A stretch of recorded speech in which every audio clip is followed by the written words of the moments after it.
दोस्तों, आज आज हमारे स्टूडियो में बातचीत के मंच पर उपस्थित हैं कहानीकार और उपन्यासकार सपना सिंह जी।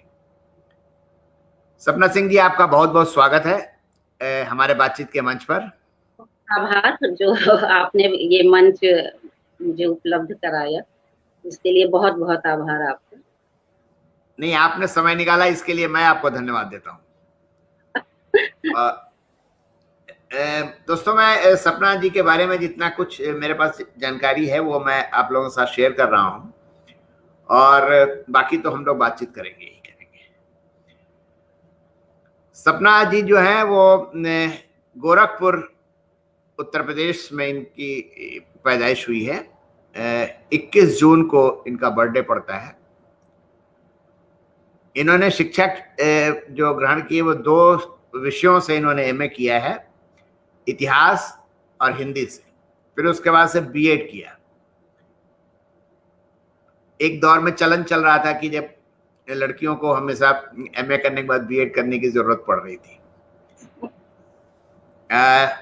इनकी जो रचनाएं जो हैं वो धर्मयुग, साप्ताहिक हिंदुस्तान के मतलब किशोर कालमों से इन्होंने जो लेखन शुरू किया, और इनकी पहली कहानी जो है 1993 में हंस में प्रकाशित हुई। उसके बाद से पता नहीं क्यों इन्होंने लिखना बंद कर दिया, काफी गैप हो गया। मैं उसके बारे में भी बात करूंगा इनसे। फिर ये हिंदी साहित्य का सौभाग्य है कि इन्होंने दोबारा फिर ये सक्रिय हो गई, और अब तक इनकी जो कहानी जो है वो कई पत्रिकाओं में, जैसे हंस, कथादेश, परिकथा, कथाक्रम, सखी जो जागरण का एक मतलब है, उसका जो फीचर पेज आता है, समर, लोक संबोधन, प्रेम कथा विशेषांक में इनकी कहानी सम्मिलित हुई। हमारा भारत, निकट, आजकल, आर्य संदेश, युगवंशिका, माटी, इंद्रप्रस्थ भारती, गंभीर समाचार, कथा, यूके पुरवाई इत्यादि में 2 दर्जन से अधिक कहानियां प्रकाशित हो चुकी हैं। कुछ कथाकारों द्वारा संपादित संग्रहों में भी इनकी कहानियां सम्मिलित हैं। इसके अलावा आकाशवाणी से कहानियों का निरंतर इनका प्रसारण होता रहा है। इसके अलावा वेब जो मैगजीन है, जैसे कि प्रतिलिपि, सत्याग्रह, शब्दांकर, हस्ताक्षर, पहली बार, नॉटनॉल, वेब पत्रिका में इनकी कहानियां छपी हैं। और उपन्यास इनका एक आया हुआ है, तपते जेठ में गुलमोहर जैसा। कहानी संग्रह है उम्र जितना लंबा प्यार, चाकर राखो जी, बनते बिगड़ते तिलिस्म। ये इनके 3 कहानी संग्रह हैं। संपादन इन्होंने किया है देह धरे को दंड, वर्जित संबंधों की कहानियां। तो इतनी जानकारी तो मेरे पास है। अब बाकी हम इनसे बात करते हैं। पहली बात तो यहीं से शुरुआत होती। पहले मैं इनसे ये जानना चाहता हूं कि लेखन की शुरुआत तो आपके किशोरावस्था में ही हो गई थी, तो आपने इसे मेंटेन किया, और 1993 में इनकी कहानी हंस में प्रकाशित हुई। फिर ऐसा क्या हुआ कि आपने फिर आपके लेखन में गैप आ गया? शादी हो गई 94 में मेरी शादी हो गई। तो अब वो घरबरदारी एक ऐसी चीज थी कि मैं पहले जो शादी के पहले जो है वो बहुत ही बिंदास टाइप की लड़की थी। मुझे कुछ नहीं आता था, घर कैसे चलाते हैं, और एकल फैमिली में रहते थे, मम्मी पापा और हम भाई बहन। और जब शादी हुई तो जॉइंट फैमिली में थे, आए हम, और सबसे छोटी बहू बन के आए। तो वो जो गृहस्थी की जो होती है ना कि कुछ सीखना है और अच्छी बहू भी साबित होना है, हालांकि अभी तक हुए नहीं अच्छी बहू साबित, लेकिन वो चीजें जो है वो मैनेज नहीं कर पाते थे, तो फिर लेखन तो बहुत बाद की चीज हो गई कि वो उस पे तो ध्यान ही नहीं जाता था। बस अच्छी बात तब ये हुई कि मैंने पढ़ाई खूब की, मतलब पति देव मेरे वो प्रोफेसर थे यहाँ पे, और मेरे ससुर जी भी कॉलेज में ही रिटायर हुए, वो प्रिंसिपल होके। तो यहाँ पे जितने कॉलेज हैं रीवा में, उन सब की लाइब्रेरी मेरे लिए सहज सुलभ थी, और मैं पतिदेव जी को अपने लिख के दे देती थी कि ये किताबें अगर मिल जाएं तो मुझे ला देना, तो वो ला देते थे। तो बस पढ़ना नहीं छूटा, लिखना एकदम छूट गया था। लिखना तो इस कदर छूटा था कि मुझे लगता था कि शायद मैंने जीवन में कोई एक लाइन भी कभी नहीं लिखी होगी उस दौरान जो है। तो उस दौर में तो काफी अफसोस सा होता होगा, मतलब ऐसा कुछ लगता होगा आपको कि आप कुछ मिस कर रही हैं, कुछ खो रहा है ये आपके। मिस हमें लगता है कि लेखन मेरे लिए एक इतनी अंतर्मुखी थी मैं शादी से पहले, कि वो अपने को एक एक्सप्रेस करने का जरिया था मेरे लिए। जैसे कुछ पढ़ रहे हैं तो मन किया तो कुछ लिख दिया। और गृहस्थी मुझे कभी नहीं अच्छी लगी, हालांकि अब तो 27 साल हो गए गृहस्थ घर बरदारी करते हुए, लेकिन अनफिट ही रहे उसमें हम। और इसलिए जो है लेखन जैसे बुलाता था अपने पास कि नहीं कुछ है लिखने को। और हमेशा हम ये सोचते थे कि अ, अभी बस बैठूंगी और लिख दूंगी। जैसे दिमाग में कोई कहानी चल रही हो और लगता था कि बस अब ये हाथ का ये काम खत्म करूं। अब जैसा कि होता है जॉइंट फैमिली में, काम तो बहुत होते हैं काम चोर कोई होगा तो ही बच पाएगा, अदरवाइज वहां बहुत काम होते हैं।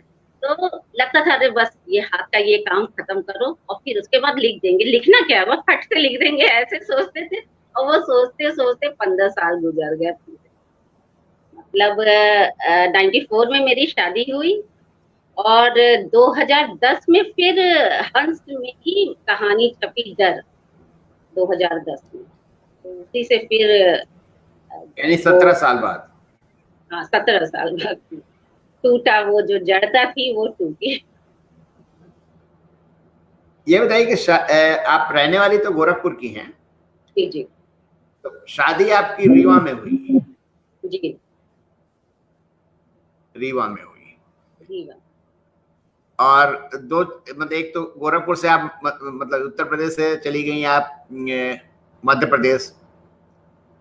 वो नहीं। मध्य प्रदेश और उत्तर प्रदेश वाला उतना नहीं था, जितना ये था कि हम लोग शादी से पहले बहुत जगह रहे, ट्रांसफर होता था पापा का। तो वो मतलब एक जॉइंट फैमिली का जो होता है, या फिर आप एक जगह रह के जैसा परिवार का रहता, वैसा कुछ नहीं था। अच्छा पापा क्या थे, वो बहुत ही खुले दिमाग के थे।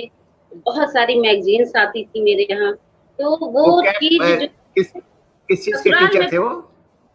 जी, पापा किस चीज के टीचर थे?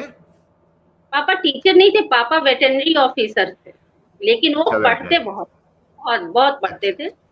और साहित्य का हमारे घर में, मतलब मायके में ये था कि हमें किताबें जो है वो सबके पास होती थी। हम लोग वो बच्चों के लिए अलग किताबें, पापा अपनी अलग, और मम्मी जो है वो तो सब कुछ पढ़ती थी, सब कुछ पढ़ती थी। मतलब वो सरिता मनोरमा से लेके वो यशपाल की झूठा सच, वो सब कुछ पढ़ती थी। उन्होंने कोई मतलब बाउंड्री नहीं बनाई थी कि हमें बस ये पढ़ना है। पापा का जरूर था कि वो केवल साहित्यिक चीजें पसंद करते थे। तो वही संस्कार आए कि पढ़ना बहुत होता था, और पढ़ते पढ़ते फिर वो लिखना। क्योंकि हमें एक तो और ये लगता है कि हम लेखक बनने के पीछे एक वजह मेरी ये भी है कि हम और कुछ करने के काबिल ही नहीं थे शायद इतनी काबिलियत नहीं थी कि कुछ और भी कर पाते, तो इसलिए लेखक बन गए। नहीं, ऐसा नहीं होता आमतौर पर। लेखन भी काबिलियत का ही काम है। मतलब आप ये कह के पूरे साहित्य को आप रिड्यूस कर दे रही हैं नहीं नहीं रिड्यूस, कि हम अपने बारे में कह रहे हैं कि मतलब हम और किसी लायक शायद इतनी ना मैंने बहुत ज्यादा पढ़ाई की, या ना तो पढ़ाई में बहुत अच्छे थे। एकेडमिक रिकॉर्ड भी मेरा बहुत अच्छा नहीं रहा है कि कहीं हम प्रोफेसर हो जाते या टीचिंग लाइन में जाते। तो मतलब ऐसी कोई काबिलियत नहीं। लिखने की थी, लिखने की तो थी ही, अब ये तो ईश्वर ने दे ही दिया था। ये बताइए, जो बीएड किया आपने, तो बीएड करने के बाद इसका मतलब ये डिग्री, इस डिग्री का कुछ इस्तेमाल किया आपने कि डिग्री लेकर के घर ससुराल चली गई? बीएड मैंने शादी के बाद मैंने हिंदी में एमए और अच्छा। बीएड, ये दोनों मैंने अभी मुझे लगता है 7-8 साल पहले किया। 40 साल के बाद किया। मतलब मैं 40 की हो गई थी उसके बाद किया। बस ऐसे ही कर लिया कि चलो कर लेते। इसके पीछे कोई मतलब कारण नहीं था कि मतलब बीएड करके हम कोई टीचर हो जाए? नहीं, नहीं। मैं असल में एक चीज और है, थोड़ी काहिल भी हूँ। अपनी एक जो सुविधाजनक जिंदगी है उससे बाहर आने में भी थोड़ा वो लगता है। अब तो खैर उम्र हो गई है, तो अब तो बहुत सारी स्वास्थ्य समस्याएं भी रहती हैं, तो मैं वैसे उन स्त्रियों की बहुत कद्र करती हूँ जो घर और बाहर दोनों संभालती हैं, बहुत और अच्छे पदों पे हैं। मुझे लगता है उन्हें जीवन में 2 मोर्चे संभालने पड़ते हैं और बहुत कदर, बहुत इज्जत है उनके लिए मन में। ऐसा कह के आपने मेरा दिल तोड़ दिया, इसलिए कि मतलब जो पुरुष लेखक होते हैं वो किसी काम के नहीं होते। नहीं, पुरुष लेखक के लिए तो जैसे मैंने देखा है, मैंने एक लेखक बनते बनते एक व्यक्ति को रह जाते देखा है। मैंने अपने पापा को देखा है, क्योंकि पापा मेरे लिखते थे, लेकिन नौकरी ऐसी थी उनकी, जो गवर्नमेंट जॉब और वेटरनरी ऑफिसर की नौकरी ऐसी थी कि बहुत सारा समय नौकरी ले लेती थी। तो लिखने के लिए वही है कि शायद वो उतना डिवोटेड नहीं थे, क्योंकि आदमी जब किसी चीज के प्रति डिवोटेड होता है तो उसके लिए वक्त निकाल लेता है, कैसे भी करके निकाल लेता है। तो मैंने देखा है पापा को कि वो एक लेखक के रूप में वो नहीं इस्टेब्लिश हो पाए, लेकिन वो लिखते थे, लघु कथा लिखने लगे थे। फिर बाद में बहुत सी लघु कथा संग्रह में भी उनकी कहानियां संग्रहित हुई थी। फिर धीरे धीरे उनको उन्होंने छोड़ दिया लिखना। तो नौकरी तो है कि ऐसी चीज है कि जो बहुत सारा समय खा लेती है। आपके 3 कहानी संग्रह आ चुके हैं। जी एक तो है उम्र जितना लंबा प्यार, जी जी, यही पहली ये कहानी थी छपी थी, जो यही कहानी जो छपी हंस में छपी जी, थी। पहली कहानी 93 में।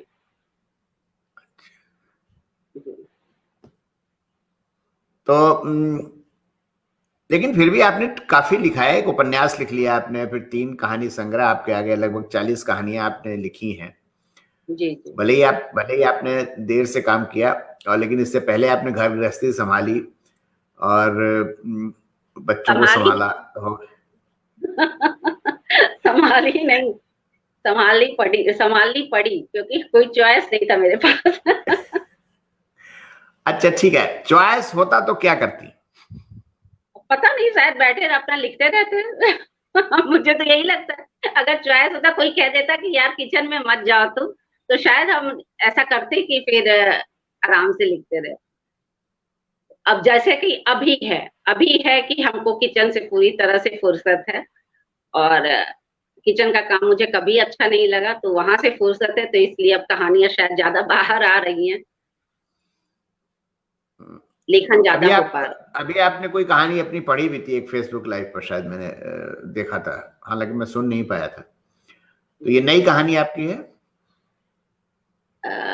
ये हमरंग.com वाली तो ये थोड़ी पुरानी है, ये कथाक्रम में छपी थी 2011 में ही। मतलब वो जब मैं जस्ट वो कहते नहीं है कि दूसरी पारी वाली कहानी ही है। ज्यादातर कहानियां ही है वो दूसरी पारी की ही, क्योंकि बीच के 17 साल तो हमने, लगता है इक्का दुक्का कहानियां लिखी होंगी। हो सकता है कहीं डायरी में हो, उन्हीं को सही करके जो है रीराइट करके अब जो है कहानियों का रूप देने का समय ये था कि कुछ कुछ डायरियों में दर्ज होता रहता था वो समय। अच्छा एक बात बताइए कि आमतौर पर ये देखा जाता है कि लेखक और मतलब चाहे वो महिला हो चाहे पुरुष हो, आमतौर पर वो उनकी लेखन की शुरुआत कविताओं से होती है। जी और जनरली भावुक कविताओं से होती है, कुछ रोमांटिक टाइप की कविताओं से होती है। जी लेकिन आपकी शुरुआत तो कहानी से, मुझे ऐसा लगता है कहानी से शुरुआत हुई। तो जी मेरा हाँ सवाल ये मैं ये जानना चाहता हूँ कि कहानी के प्रति ही मतलब आपने आप पर मतलब आपने कैसे क्यों तय किया कि कहानी ही मुझे लिखना है? अब कहानी एक तरह से कह सकते हैं कि कहानी के प्रति मेरा बड़ा आकर्षण था बचपन से ही। ईया थी मेरी, तो हम वो हुक्का पीती थी, उनका शरीर जो है वो महकता था तंबाकू जैसा, तब भी मैं उनके पास सोती थी बचपन में केवल कहानी सुनने के लालच में। वो जो कहानियां राजा रानी वाली सुनाती थी, तो मुझे बहुत अच्छा लगता था, और पर सुनते सुनते सो जाती थी। फिर अगले दिन फिर मैं जो है कहती थी कि या इसके आगे क्या हुआ था, ऐसा कुछ खूब लंबी लंबी कहानियां होती थी।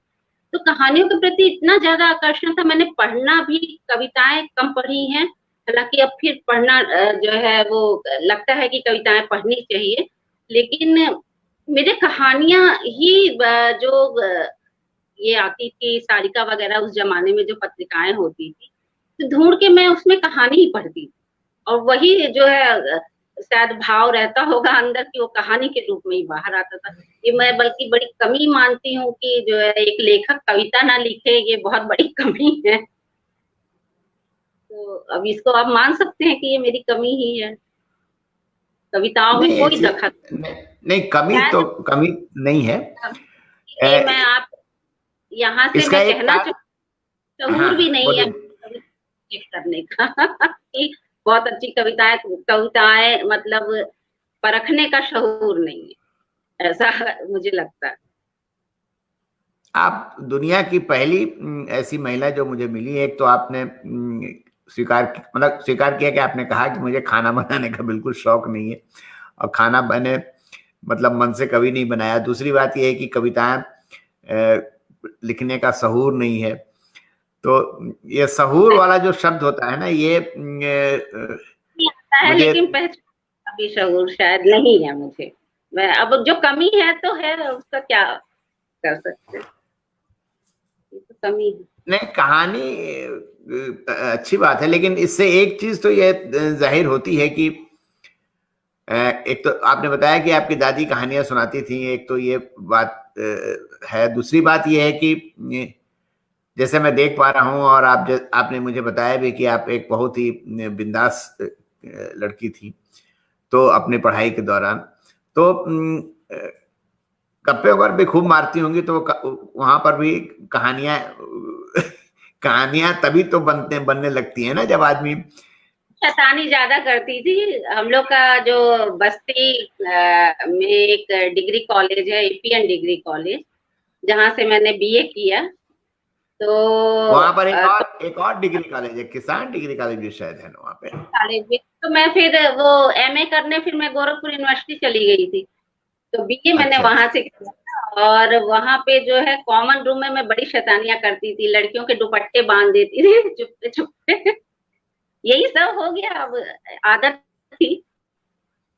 वो उस जमाने की लड़कियों को शायद याद भी हो मेरे साथ ही कि अल्पना मिश्र, हम लोग साथ में पढ़ते थे, शायद उसे याद होगा कि सपना ऐसे करती थी। अच्छा, अल्पना मिश्र आपके साथ पढ़ती थी? जी, हम लोग साथ में पढ़े हुए हैं, हम लोग 11th 12th बीए एक साथ पढ़ा है। पापा मतलब की पोस्टिंग जहाँ में वहीं पे जहाँ थी आप लोगों जब। जहाँ आप लोग साथ पढ़ा, तो इसका मतलब उस स्कूल में, उस कॉलेज में, उस डिग्री कॉलेज में अच्छा माहौल रहा, क्योंकि उसने कम से कम 2 लेखिकाएं तो दे ही दिया उसने। नहीं, अल्पना मिश्र का तो श्योर था कि वो मतलब कुछ वो मतलब उसका ऑरा जो है उस समय भी बहुत था। और आप ये कह सकते हैं कि 10 में नंबर 1 अल्पना, तो नंबर 10 सपना। ये वाला हम लोगों का लाइन रहती थी। अल्पना बहुत जीनियस थी, हम लोग के साथ की सब लड़कियों में बहुत जीनियस। हाँ, यहाँ मेरे मेरे मैंने उनको आमंत्रित भी किए थे अपने बातचीत के मंच पर, और उन्होंने बहुत अच्छी बातें की कही थी। उनसे बहुत अच्छी वार्ता भी हुई थी। जी बहुत अच्छा। अच्छा, ये बताइए कि आपने आपने कहा आपको पढ़ने का बहुत शौक है, तो और जाहिर सी बात है, चूंकि कहानियां आप लिखते हैं, उपन्यास आप लिखती हैं मतलब, तो अधिकांश लेखक जो होंगे वो कहानीकार होंगे या उपन्यासकार होंगे, जिनको आपने पढ़ा होगा, देशी विदेशी। आप बताइए कि हिंदी साहित्य में जब से आपने मतलब पढ़ना और लिखना शुरू किया, मतलब जब से आप थोड़ा मतलब ग्रोन अप हो गई, समझदार हो गई, तो आपको किन किन लेखकों ने प्रभावित किया, जिनकी देखिए भाषा, मैं जिनकी शैली? देखिए मैंने जो है, मुझे हालांकि नाम लेने से बड़ी दिक्कतें हो जाती हैं, लेकिन वरिष्ठों का तो ले सकते हैं, जो क्लास मतलब हमारे क्या कह सकते हैं, पुरोधा हैं, उनके नाम तो ले ही सकते हैं। तो मुझे सबसे पहले ध्यान आता है कि मृदुला गर्ग जी के जो है, मैं बहुत बहुत ही ज्यादा फैन थी उनकी कहानियों की। फिर राजेंद्र यादव जी के, और कमलेश्वर और मोहन राकेश, ये तीनों के मेरे पापा बहुत बड़े फैन थे। तो उनकी वो सारी कहानियां और संग्रह वो रखे हुए थे। तो जाहिर सी बात है कि जो चीज घर में होती है, व्यक्ति उन्हीं से पढ़ना शुरू करता है और फिर अपनी एक पसंद बनाता है। फिर मुझे गोविंद मिश्र जी की एक नॉवेल मुझे आज भी याद है, मैंने फिर दोबारा भी उसको खरीदा, कहीं मिस हो गई थी, तुम्हारी रोशनी में। वो मुझे बहुत ज्यादा पसंद था। और निर्मल वर्मा जी का जो लिखने का जो एक गद्य है, गद्य की जो एक आनंद आता है पढ़ के कोई गद्य, तो इस मामले में निर्मल जी हैं। और कृष्णा सोबती जी से जो है सीखा मैंने कि आप बड़ी से बड़ी बात को कितनी जिसको कहते हैं साहसी बात को कितने अच्छे डिसेंट तरीके से आप लिख सकते हैं। तो कई लोगों का है, मनु भंडारी जी की कहानियां, जो बहुत ही नॉर्मल तरीके से, मुझे ऐसा लगता है बहुत नॉर्मल तरीके से बड़ी बड़ी बातें और जो हमारे समाज की, परिवार की विसंगतियों को बहुत ही धीरे से छू देती थी अपनी कहानियों में। तो ये सब चीजें हैं, बहुत से लोग हैं, मुझे तो सबका लेखन आज कभी जो है जो हमारे समकालीन है उनका भी लेखन बहुत पसंद है। अच्छा, दूसरी चीज ये कि मैंने एक कोई बाउंड्री अपने पढ़ने में नहीं बनाई है। मैं हर तरह का लेखन पढ़ती हूँ, हर तरह का। मुझे लगता है कि एक जमाने में तो शायद सत्य कथा और मनोहर कहानियां भी मैंने पढ़ी होंगी जब वो आती नहीं, थी तो। सब सब पढ़ते हैं, सब पढ़ते हैं। और तो उपन्यास इतना गुलशन था कि नंदा और रानोनो सब पढ़ते हैं एक जमाना। मुझे ये, जैसे अगर कुछ नहीं है पढ़ने को, तो लिखा हुआ कुछ भी अगर सामने आ जाएगा तो ये ऐसा लगता था कि बस पढ़ लो। एक जमाने में इतना जुनून था। अब तो बहुत सोशल मीडिया या फेसबुक की वजह से पढ़ना इतना बाधित हो गया है कि मुझे मतलब आश्चर्य होता है कि कभी मुझे जो कहते थे लोग कि किताबी कीड़ा है, मम्मी कहती थी, किसी के घर जाती है तो कोई मैगजीन उठा के उसमें घुस जाती है कि किसी से कोई बातें नहीं करनी है, सिर्फ किताबें। एक बात बताइए कि अभी आपने मुझे बताया कि आपकी माताजी ने तो यशपाल को भी पढ़ा था, और मतलब उनको भी पढ़ने का शौक था, तो बहुत यशपाल पढ़ा है। वगैरह को आपने नहीं, यशपाल को नहीं पढ़ा आपने, प्रेमचंद को नहीं पढ़ा आपने?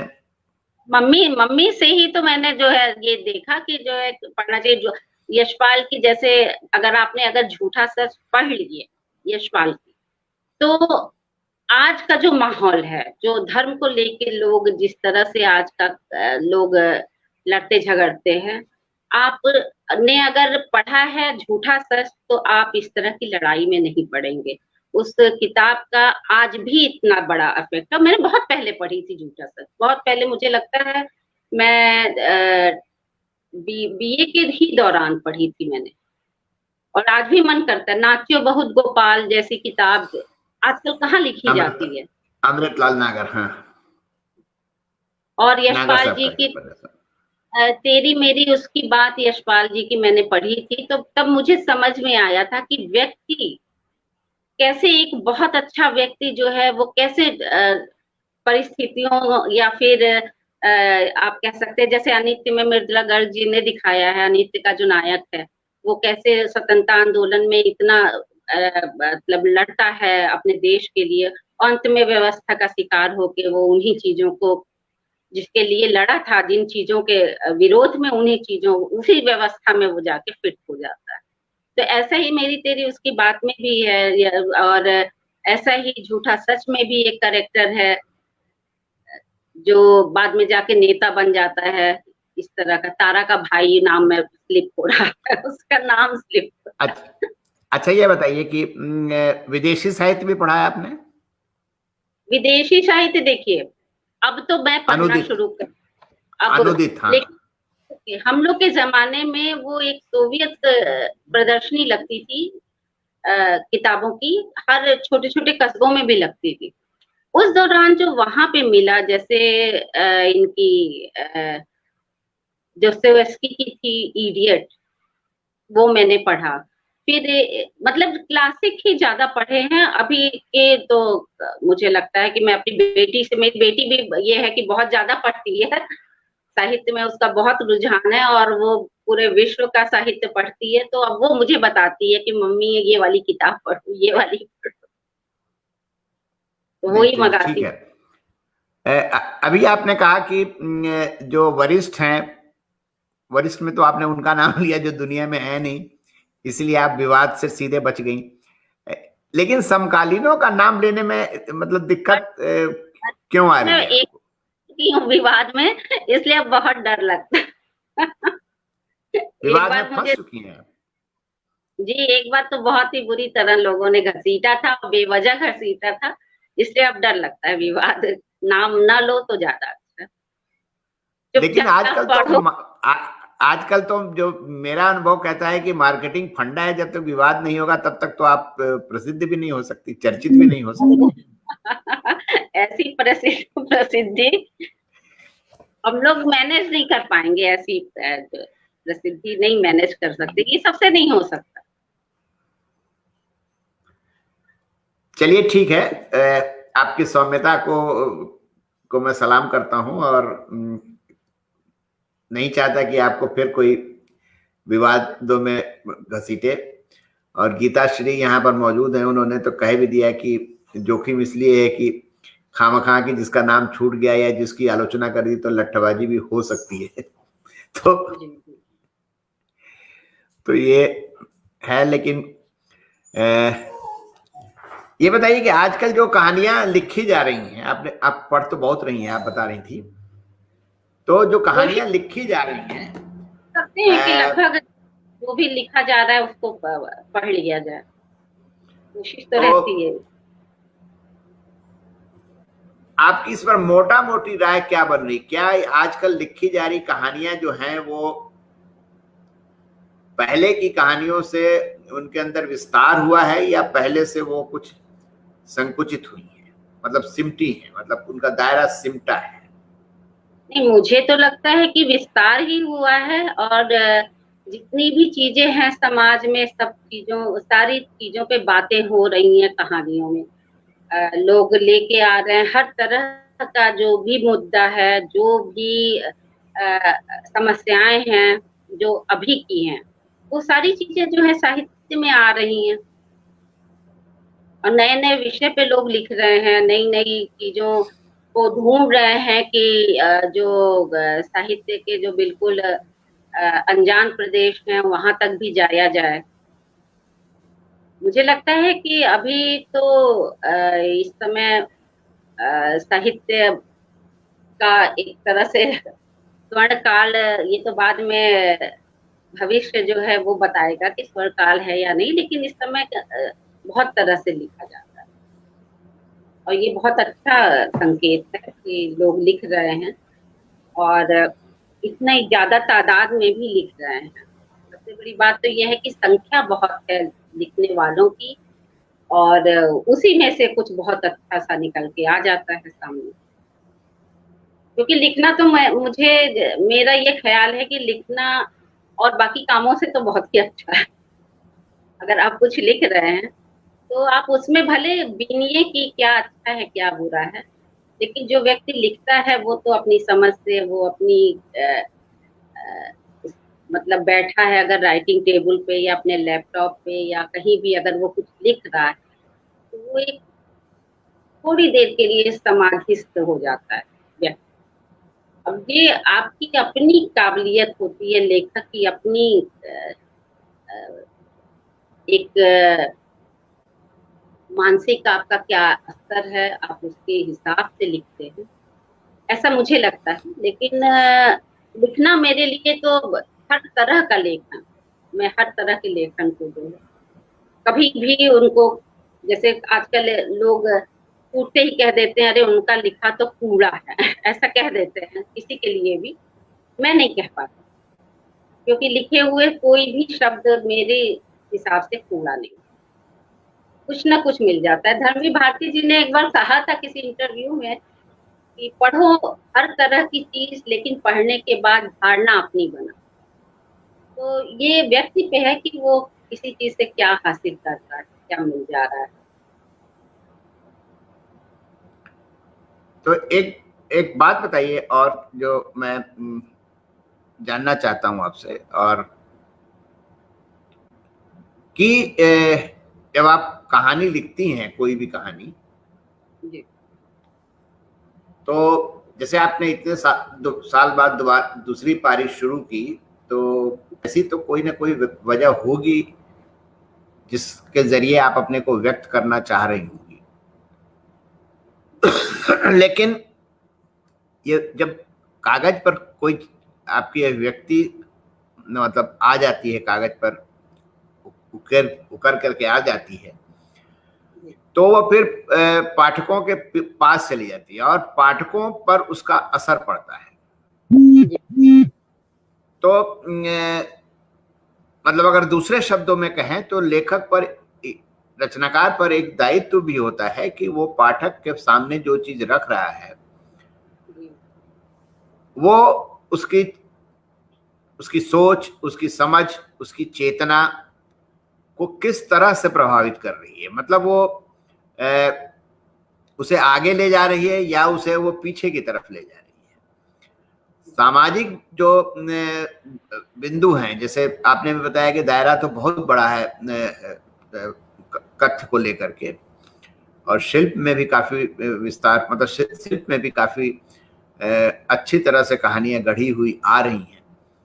जी लेकिन मैं आपसे जानना चाहता हूं कि इन कहानियों में अगर मतलब अगर छांटा जाए, मतलब नाम मत लीजिए आप, तो हम नहीं चाहते कि आप नाम भी लें, तो इन कहानियों में से अगर छांटा जाए तो कितनी कहानियां आपको ऐसा मतलब लग सकती हैं कि ये बहुत इम्पोर्टेंट कहानियां हैं और ये जरूर लोगों, पाठकों के बीच में जानी चाहिए, ये समाज के लोगों के बीच में दूर दूर तक इन कहानियों को पहुंचना चाहिए। तो देखिए बाकी को कूड़ा नहीं कहना है, लेकिन ये है कि बाकी सो करके है, मतलब इस तरह की तो बात की जा सकती है।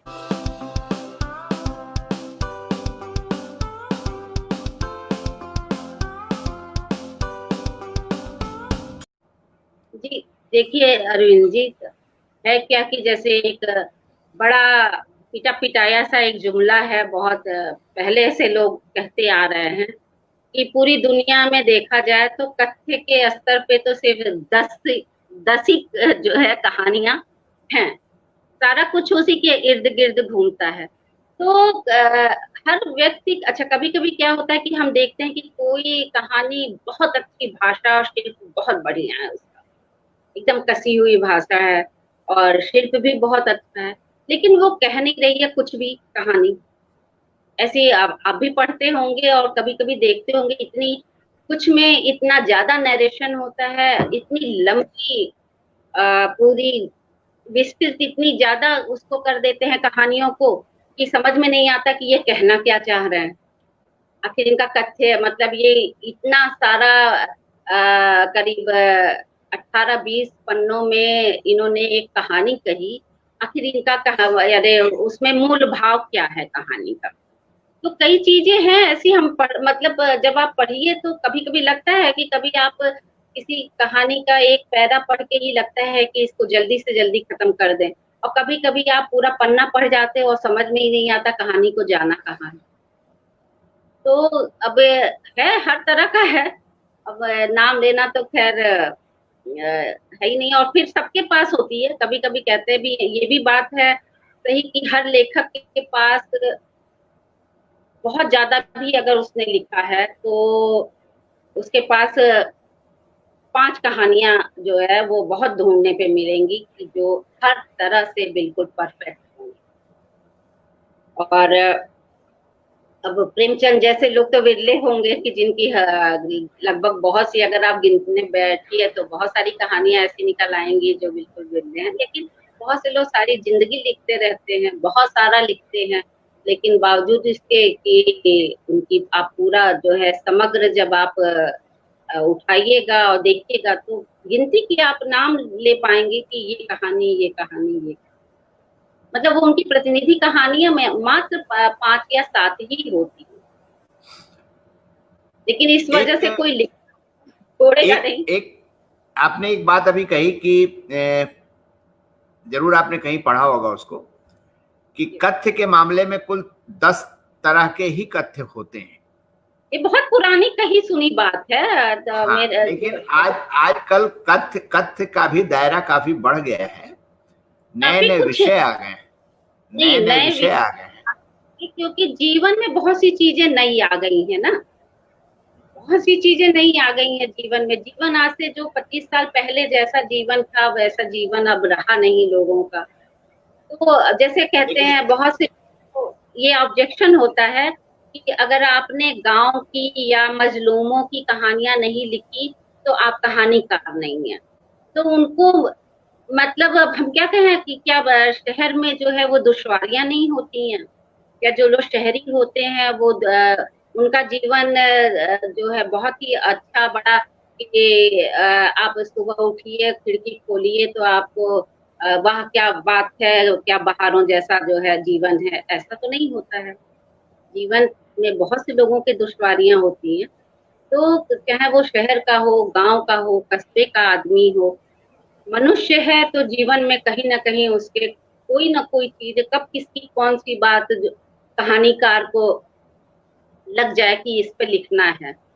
तो मतलब आजकल है मुद्दे कि आपको जो है इसी पे लिखना है। आपको एक बात बताती हूँ, मेरी एक कहानी है पवित्रा। अभी वो कहीं मैगजीन में नहीं छपी, उसको कई बड़े बड़े संपादकों ने केवल ये कह के खारिज कर दिया कि ये इसमें स्त्री को आपने वो विक्टिम क्यों नहीं दिखाया, क्योंकि वो कहानी में पूरे समय वो स्त्री विक्टिम लगती है, लेकिन दरअसल वो होती नहीं है। एंड उस कहानी का ये बताता है कि नहीं वो नहीं है। तो ये इस तरह का आप जो पूर्वाग्रह लेके चलते हैं कि स्त्री है तो अब आप उसके केवल वो अच्छी ही होगी, उसके साथ आप दिखाइए कि वो कितनी प्रताड़ित है, कितना दुख सह रही है। तो इस तरह की है चीजें, आप क्या कर सकते हैं। लेकिन नहीं, ये आजकल आजकल आजकल तो स्त्रियां जो हैं वो अ, पुरुषों से ज्यादा बहादुरी का काम कर रही हैं। तो ये कोई बात नहीं है कि विक्टिम ही दिखाया जाए। वो वो चाहें तो पुरुषों को विक्टिम बना सकती हैं, ऐसी क्या बात है।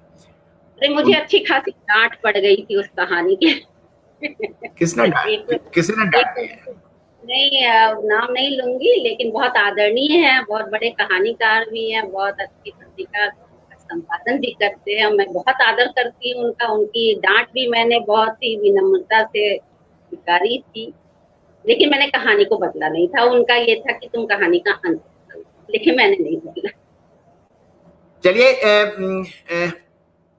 अब थोड़ा सा हम आपसे बात करेंगे कि पहले तो जो आपने इस कहानी का जिक्र किया, जिस कहानी के बारे में कि जिस पर आपसे कहा गया और कि आपने स्त्री को विक्टिम क्यों नहीं बनाया, तो कहानी तो आपकी लिख चुकी है और आप लिख चुकी हैं, कई जगह भेजा भी है आपने। तो पहले तो इसका थोड़ा सार संक्षेप बताइए, फिर आपके उपन्यास पे बात करेंगे। कहानी जो है वो मेराकी वेब मैगजीन में वो छपी अभी कुछ दिन पहले। रश्मि भारद्वाज का है वो। मेराकी, उसने लगाया था। तो हाँ उस हाँ कहानी में क्या है कि एक पवित्रा नाम की लड़की है जो ऑफिसर्स कॉलोनी में वो काम करती है, और वो रोज कोई ना कोई बहाने करके अपनी जो मैडम होती है उनकी उनको कि मेरे पति ने मुझे मारा, मेरे पति ने ऐसे किया, और कई सारी चीजें उसके बारे में अफवाहें भी थी कॉलोनी में कि ये ऐसी है। वो अपनी खूब दर्द भरी दास्तान मैडम को सुनाती थी, और मैडम को हमेशा लगता था कि इसका पति तो बहुत ही खराब है, और बीच बीच में उसके पति को मानसिक दौरे पड़ते हैं, तो वो मैडम जो है वो उसका सहायता करती है कि बहुत ही ज्यादा द्रवित होती है कि इसकी सहायता की जानी चाहिए, इसके बच्चे कैसे पलेंगे। और लेकिन एंड में उसमें पता क्या चलता है कि पवित्रा दरअसल पति उसका इसलिए उसको मारता पीटता या जो भी था कि पवित्रा का चरित्र अच्छा नहीं था। वो हमेशा बाहर जाती थी और आदमियों के साथ जाती थी पैसे के लिए, जिस चीज से उसको पवित्रा के हस्बैंड को वो था, ऐतराज था, और इसी बात पे दोनों में लड़ाइयाँ होती थी, और इस बात के लिए उसको प्रताड़ित करती। ये बिल्कुल एंड में 2 लाइन में ये बात खुलती है। बाकी तो पूरी कहानी में ऐसा है कि वो प्रताड़ित ही दिखती है। अब मैं इसमें इस बातचीत के मंच पर इस पे तो खैर कुछ नहीं कहूंगा, ये तो अब जी जो लोग उपस्थित हैं वो उस पर बात करेंगे। जी। अ, लेकिन एक सवाल है, इस सवाल ये है कि अगर स्त्री अपने घर को चलाने के लिए और घर को ठीक से चलाने के लिए अगर कोई रास्ता अख्तियार करती है तो ये उसका हक बनता है। इस पे लड़ने और नहीं, लड़ाई झगड़ा करने की कोई बात नहीं है। के पास था ना कि वो मेड के रूप में काम कर रही थी, और उसका उसको घर भी मिला हुआ था। जैसा कि आपने देखा होगा दिल्ली में आर के पुरम वगैरह में जो ऑफिसर्स रहते हैं उनको सर्वेंट्स के लिए भी क्वार्टर मिले होते हैं, तो उसके पास रहने के लिए छत भी होती है, और वो अच्छा खासा अर्न भी कर रही होती है अपने अरे मेड के काम से। उसका पति भी वो कुछ ठेले वेले लगाता है बाहर, लेकिन बावजूद उसके कि वो उसकी आदत रहती है या क्या जो भी है कि ज्यादा पैसा और मेरे पास आ जाए। मैंने मतलब वैसे कहानी मैंने नहीं ये तो किया। ये तो चलिए ठीक हो, मतलब आपने जो सोचा कि वो पुरुषों के साथ जाती है, लेकिन ये एक बात तो बहुत, पैसे के लिए तो पुरुष भी बहुत सारे समझौते करते हैं, बहुत सारे गलत सलत काम कर लेते हैं। मतलब अब वो गलत सलत। वो चीजें जो है मुझे कहानी में दिखाना था पवित्रा का, जो कहानी का जो मेरा जिस पॉइंट को लेके मैंने कहानी लिखा, चलिए तो ठीक है, उसमें आपने कहानी कहानी आपने लिखी, बहुत सारे यहाँ पर साहित्यकार, एक से एक दिग्गज यहाँ पर मौजूद हैं, वो इस पर समीक्षा करेंगे। मैं तो चूंकि इस समय आपसे बातचीत कर रहा हूँ इसलिए मैं इसकी समीक्षा या इस पर कुछ टिप्पणी नहीं करना चाहता हूँ, लेकिन मेरे मन में जो बात आई वो मैंने आपको, उपन्यास आपका प्रकाशित हो चुका है और कोई दूसरा उपन्यास आप लिख रहे हैं शायद। नहीं, दूसरा भी कंप्लीट हो चुका है। अब ये लॉकडाउन खुले तो फिर प्रकाश का कुछ निर्णय लें, उससे कंप्लीट हो चुका है। तो और दोनों तो उपन्यास की दूसरे उपन्यास का जरा जिस शॉर्ट में बताइए। देखिए, दूसरा उपन्यास से तो मुझे ऐसा लगता है जैसे कोई पड़ोस में एक घर है मेरे, और मैं उस उनके हर पात्रों को बड़े नजदीक से देख रही हूँ, एक तरह से देख रही हूँ, और उनके बीच में उनकी एक एक चीज, उनके मन की बातें, उनके जीवन में दैनंदिन जीवन में जो जो घटता है जिस तरह भी, तो वो बिल्कुल करीब से देख रही हूँ और वो दर्ज कर रही हूँ। तो मेरा दूसरा उपन्यास इसी पे है, और उसमें बहुत सारे पात्र भी हैं, उनके जीवन के बारे में है, और शायद ये स्त्री विमर्श तो नहीं कहेंगे, क्योंकि उसमें कोई विमर्श निकल के आता नहीं है। ये है कि एक बहुत ही मेहनत कश स्त्री के जीवन का की विडंबनाएं कह लीजिए या जो भी, उसके इर्द गिर्द बहुत सारे पात्र हैं जिनसे बना है ये उपन्यास। और क्योंकि इसमें पात्र बहुत हैं और सबका एक अलग है, आप कह सकते हैं कि हर पात्र एक अलग कहानी कह रहा है, तो उसमें उसको मतलब एक कोई स्टोरी लाइन उसकी नहीं दे सकती हूँ कि मतलब जैसे मैं ये कहूँ कि ये प्रेम पे लिखा है या इससे विमर्श पे लिखा है या गांव के ऊपर लिखा है, तो ऐसा नहीं बता पाऊंगी, क्योंकि उसमें पात्रों की ही कहानी है और वो पात्र ही अपनी कहानी कह रहा है, उसका उनके जीवन की झलक। प्रेम पर आपने कोई कहानी लिखी है? प्रेम पे तो मुझे लगता है बहुत सारी कहानियां लिखी है मैं, काफी लिखा हुआ है। ये बताइए कि प्रेम को किस रूप में देखती हैं आप? प्रेम जैसे मैं जो प्रेम के लिए जैसा सोचती हूँ कि ये है, एहसास होता होगा लोगों को, होता है, मैंने भी महसूस किया है इसे अपने जीवन में। लेकिन प्रेम मेरे सही जो है वो मतलब वो विध्वंस के रूप में नहीं आता। आप किस उसे निर्माण किसके रूप में? करिए, किसके किसके रूप में? मतलब कुछ ब्रेक नहीं करना चाहिए, जैसे परिवार ब्रेक हो रहा हो आपका। विध्वंस विध्वंस के रूप में आप? हाँ, विध्वंस के रूप में वो प्रेम मुझे नहीं स्वीकार है, अपने अपने जीवन में इस तरह का प्रेम नहीं स्वीकार। तो प्रेम और प्रेम प्रेम क्या विध्वंस भी करता है? बहुत जगह देखा है प्रेम के नाम पे तो होते ही है विध्वंस, बहुत बहुत जगह आपने देखा भी होगा, ऐसा नहीं है। नहीं होते भी, चलिए ठीक है, ये भी लेकिन वो प्रेम नहीं हो। अगर जहाँ पे विध्वंस है वहां हाँ, प्रेम।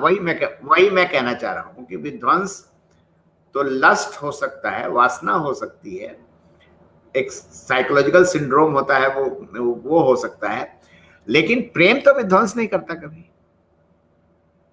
प्रेम तो अब रचता है, प्रेम। आजकल के तो रिलेशन जो है वो 2-4 साल वाले भी प्रेम ही मान लिए जाते हैं, मानना अलग बात है, मानना मानते हैं, तो फिर आप मान जो है निकल के बाहर भी आ जाते हैं। आप सीरियस रिलेशन हो गई हैं, आप कुछ सीरियस प्रेम हो गई हैं, आप बातचीत से कुछ सीरियस हो गई हैं। नहीं शुरू नहीं, में तो आप बहुत ही मतलब खिलखिला के हंस रही थी, अब आप थोड़ा। विषय ही ऐसा छेड़ दिया, प्रेम गंभीर विषय है तो गंभीर होना पड़ेगा ना। वाह, क्या बात आपने कही है, मैं तो निरुत्तर हो गया इस पर। नहीं, आपकी आपके जो एक संग्रह है उसमें जीवन इतना लंबा प्रेम जो है वो मैं उसको देख रहा था, तो मुझे थोड़ा आइडिया था कि आपने प्रेम पर कहानियां लिखी होंगी। और आपका उपन्यास भी जल्दी ही छपकर आ जाएगा। उपन्यास के लिए मैं आपको बहुत बहुत शुभकामनाएं देता हूं कि जल्दी आ जाए और पाठकों के बीच में पहुंचे। बहुत अभी धन्यवाद। मैं अभी खुद विदा थोड़ी ले रहा हूँ, आप विदा थोड़ी ले रहा हूँ कि आप मुझे नमस्कार कर रही हैं। मैं अभी एक बात और मैं पूछूंगा धन्यवाद उसके दे बाद। रही हूँ, मैं धन्यवाद दे रही हूँ कि आपने जो है शुभकामनाएं दी, मेरी किताब जल्दी से आ। हाँ, मैं बस एक चीज और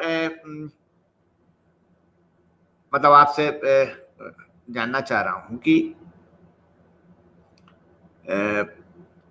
अभी तो आपके पास टाइम मिलने लगा है आप कहानी वगैरह लिखने का, और जैसे आपने बताया कि आप किचन से फ्री हो गई हैं अभी, हैं? मुझे हंसी आ रही है, मेरे घर में लोग ताना देते हैं कि किचन से भी फ्री कर दिया तब भी कुछ नहीं लिखती है। लेकिन मैं ऐसे बहुत सारी महिलाओं को जानता हूं जो किचन में भी काम करती हैं और नौकरी भी बहुत करती हैं, बच्चों को भी बहुत पालती हैं और लिख रही हैं, और लिख अच्छा रही। लिख रही हैं। और कुछ कुछ ऐसी महिलाओं को भी जानता हूं जिनके अपने लाइफ में बहुत सारे समस्याएं हैं, कष्ट है, दुख भी है, फिर भी वो लिख रही हैं।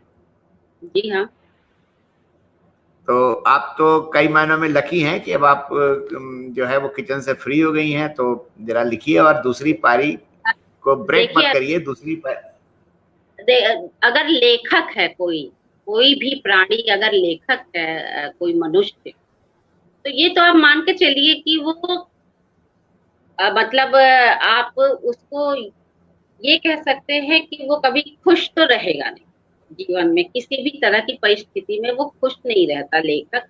लेखक हमेशा जो है वो आप बहुत सुविधाजनक भी परिवेश में अगर है, वो बहुत आप एसी की ठंडक में बैठे हुए हो, मुलायम बिस्तर पे सोते हुए हो, लेकिन अगर आप लेखक हैं तो शायद आप किसी के भी दुख से आप रात भर तड़पते हुए अपनी नींद गंवा सकते हो, ऐसा मुझे लगता है।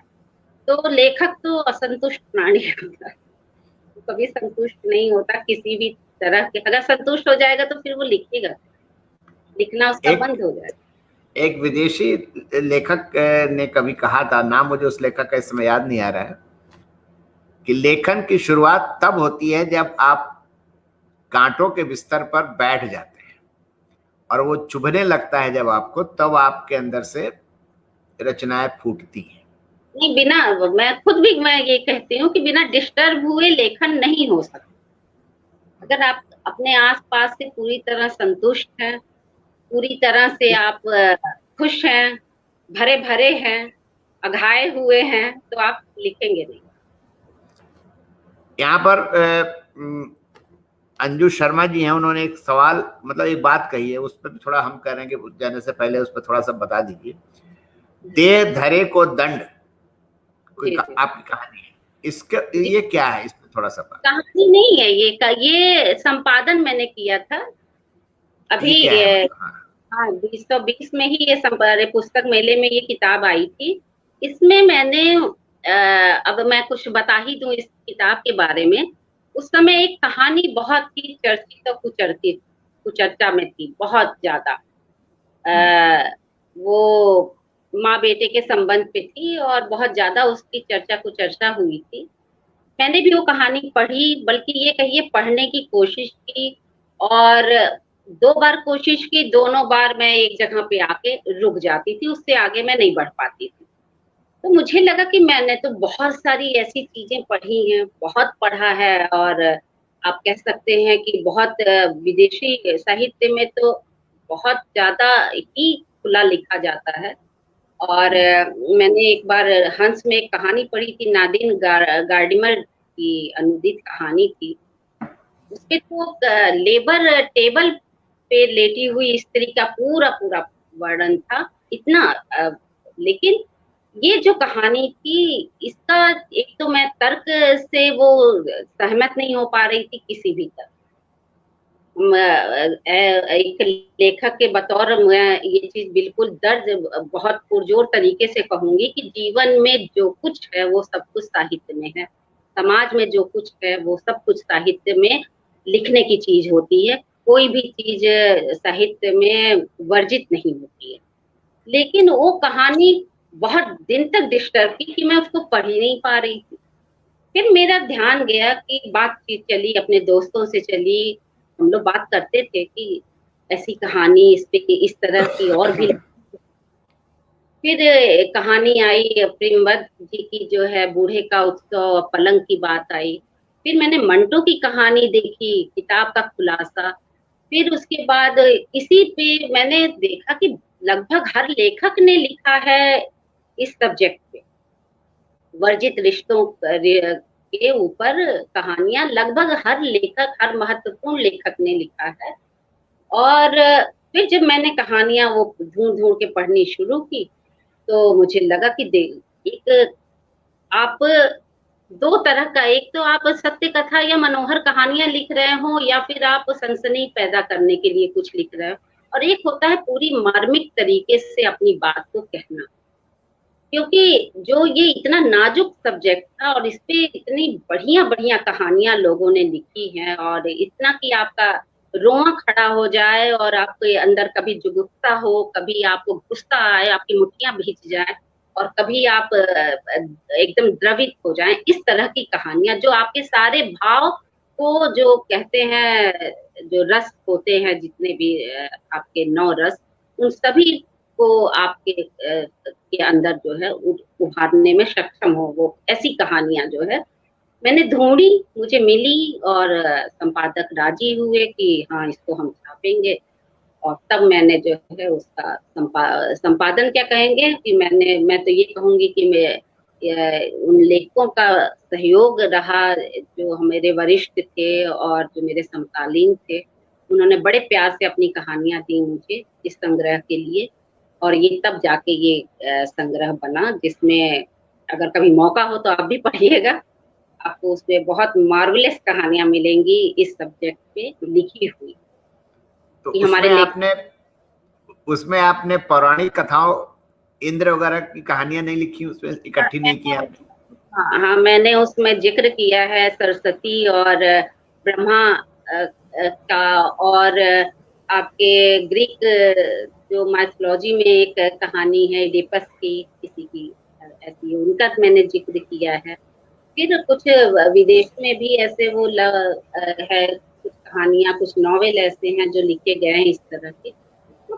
हैं समाज में है बहुत सारी चीजें हैं जिन पे, लेकिन एक तरह से वो कहिए कि प्रतिक्रिया स्वरूप वो बन गया। ये आपका संग्रह अच्छा बन गया, बड़ा बड़ा लोगों ने अप्रिशिएट किया उसे। चलिए, ये अच्छी बात आपने बताई, और ये अच्छा कदम आपका रहा।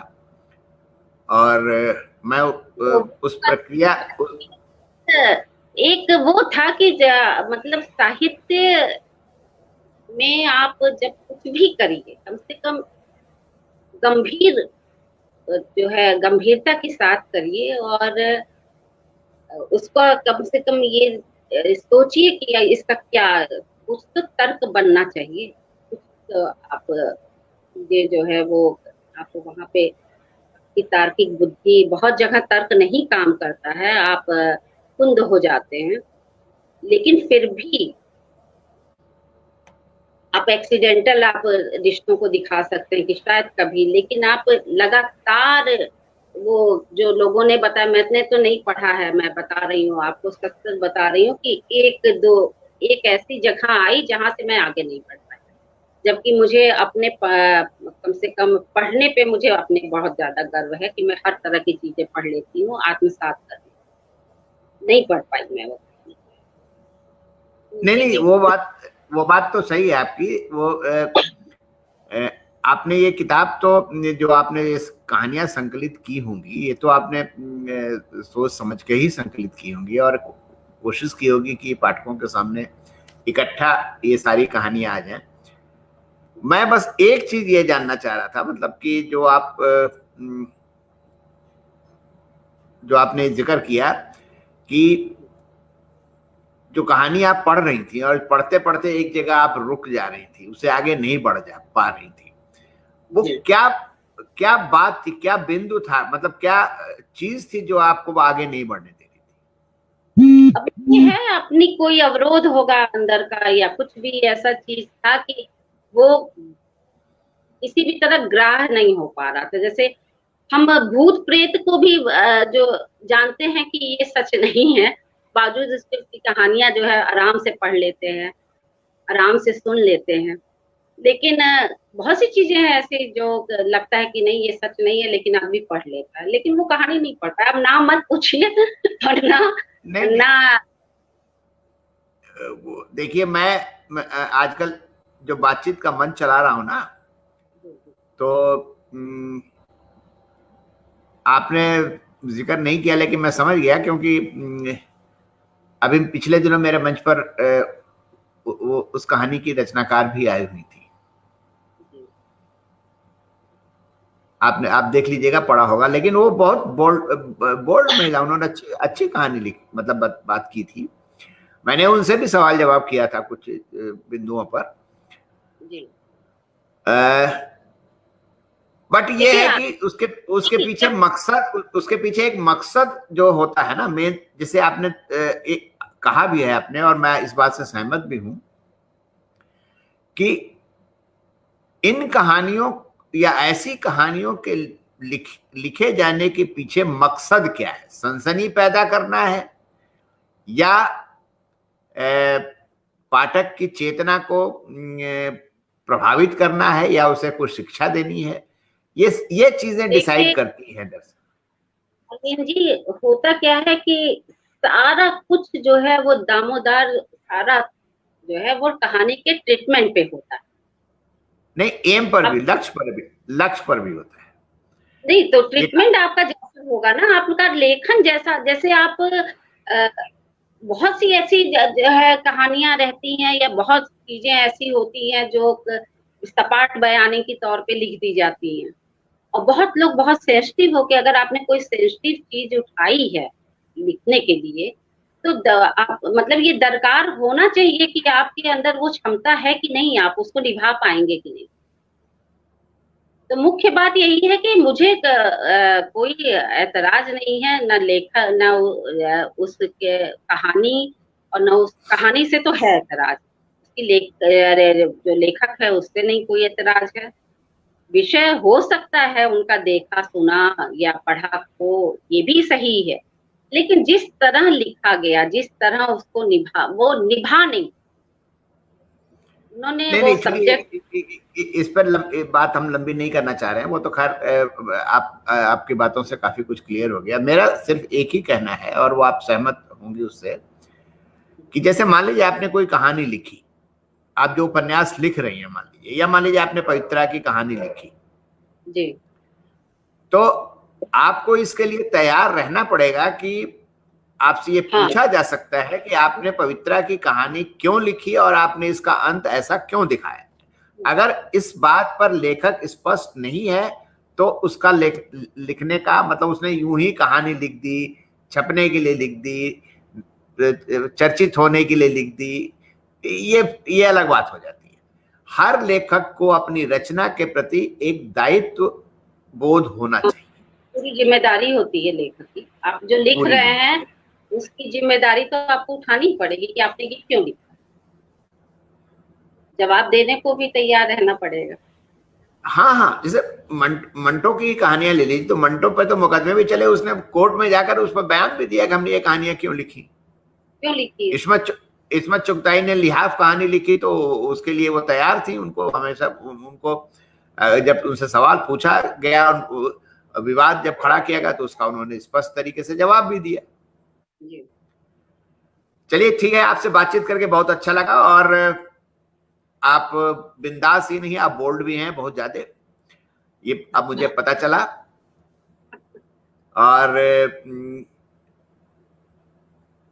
मेरे दोस्तों को भी अच्छा लगा होगा, और काफी जो यहाँ पर बैठे हुए उन सबको अच्छा लगा होगा।